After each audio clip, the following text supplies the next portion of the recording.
Hello everyone, welcome back. तो आज की इस वीडियो में हम सीजर टूल, नाइफ टूल और इरेजर का डिफरेंस समझने की कोशिश करेंगे। तो आइए स्टार्ट करते हैं। So before we start we need a shape और आर्ट ऑन आर्ट बोर्ड। तो मैं यहाँ पे एक सर्कल बना देता हूँ। यहाँ पे मेरा एक सर्कल बन गया है। तो सबसे पहले हम इरेजर को एक्सप्लोर करते हैं। इरेजर क्या करता है? अब इरेजर बेसिकली आपका एक स्पेसिफिक पार्ट को इरेज कर देता है, लाइक दिस, दो अलग अलग हिस्सों में। अब इसमें क्या हुआ, बेसिकली अगर मैं इरेजर का फंक्शनलिटी आपको समझाऊं तो मैं यहाँ पे एक और स्फीयर ले लेता हूँ और इसका कलर मैं ग्रेडियंट रख देता हूँ जो पीला वाला। अब आप देख सकते हैं कि ये बेसिकली इसने ये एक पार्ट को ट्रांसपेरेंट कर दिया, लाइक दिस। तो इरेजर की फंक्शनलिटी बहुत ही सिंपल है।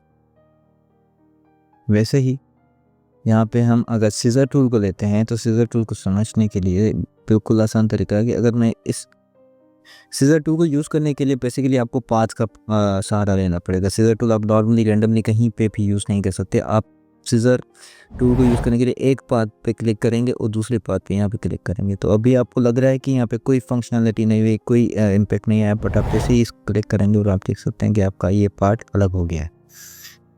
तो सीजर टूल को यूज़ करने के लिए बेसिकली आप क्या करते हैं, एक पॉइंट से दूसरी पॉइंट उसको डिफाइन कर देते हैं कि भाई यहाँ से लेकर यहाँ तक ये पार्ट को कट कर दो सीजर के साथ। जिस तरह एक कैंची के साथ हम किसी भी कपड़े को, क्लॉथ को हम टेयर करते हैं, वैसे ही टेयर करता है किसी भी शेप को। तो अगर मैं इसको यहाँ पे क्लिक करूँ तो मेरा ये पार्ट अलग हो गया है। मेरे दो अलग अलग हाफ स्पेस आ गए।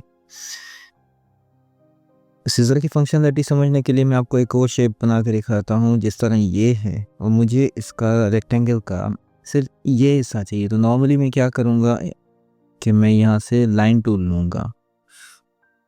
Let me find the line tool. तो मुझे यहाँ से लेकर यहाँ तक लाइन बनानी पड़ेगी। उसके बाद इसको एडजस्ट करना पड़ेगा इस तरह। उसके बाद मैं इसको शेप बिल्डर टूल के थ्रू या डिवाइड पैथफाइंडर टूल के थ्रू डिवाइड करके अपना आउटकम दे सकता हूँ। बट सीजर इस चीज़ को काफ़ी इजी कर देता है। अगर मुझे सिर्फ इसके एग्जैक्टली दो पार्ट करने इक्वल अमाउंट, मतलब इसकी साइज़ पे कोई इम्पेक्ट ना हो, तो मैं एक क्लिक यहाँ करूँगा और दूसरा क्लिक यहाँ करूँगा तो मेरा ये पार्ट अलग हो चुका है। आप देख सकते हैं और दोनों की साइज़ बिल्कुल ही सेम रहेगी, कोई भी चेंज नहीं आएगा। उसके बाद हमारे पास थर्ड टूल है नाइफ टूल। नाइफ टूल का काम बहुत ही सिंपल है, इरेजर की जैसा है, बट वो सीजर टूल और इरेजर का कॉम्बिनेशन है बेसिकली। नाइफ टूल में क्या करते हैं, हम सिंपली रेंडमली कट कर देते हैं। तो आप देख सकते हैं ये हमारा रेंडमली एक हिस्सा कट हो गया है, लाइक दिस। आप किसी भी पार्ट को कहीं से भी कट कर सकते हैं। इरेजर बेसिकली क्या करता है, इरेजर उस पार्ट को रिमूव कर देता है जितना हमारा इरेजर होता है, लाइक दिस। मैं इसको नॉर्मल कर दूं पहले। आप देख सकते हैं मैं अगर इरेजर के साथ इसको रिमूव करता हूं तो ये पूरा पार्ट ही गायब हो गया। बट वेयर इज जैसे ही मैं नाइफ टूल को यूज़ करता हूं तो नाइफ टूल में कोई पार्ट रिमूव नहीं होता, जस्ट वो उसको वहां से वहां तक अलग कर देता है, लाइक दिस। तो यहाँ से कोई पार्ट रिमूव नहीं हुआ, इरेजर ने वो पार्ट रिमूव कर दिया। इरेजर की वो जो साइज़ है वो मैं बदल सकता हूँ, वो चेंज कर सकता हूँ कि कितना पार्ट उसने रिमूव करना है, लाइक दिस। इसका स्ट्रोक में कम, बड़ा, छोटा सब कुछ कर सकता हूँ। इरेजर की जो सेटिंग्स हैं उनको मैं यहाँ से चेंज कर सकता हूँ। इरेजर की आप एंगल, आप जैसे ही डबल क्लिक करेंगे इरेजर पे तो आपके पास यहाँ पे कुछ ऑप्शंस होंगे। जैसे आप इरेजर की एंगल को चूज़ कर सकते हैं, उसकी राउंडनेस को कर सकते हैं, एडजस्ट कर सकते हैं, उसकी साइज़ को छोटा बड़ा भी कर सकते हैं, लाइक दिस। तो जैसे ही मैं इसको करूँगा तो आप देख सकते हैं कि उसकी एंगल भी चेंज हो गई है, उसका साइज़ भी चेंज हो गया है एंड ऑल दैट।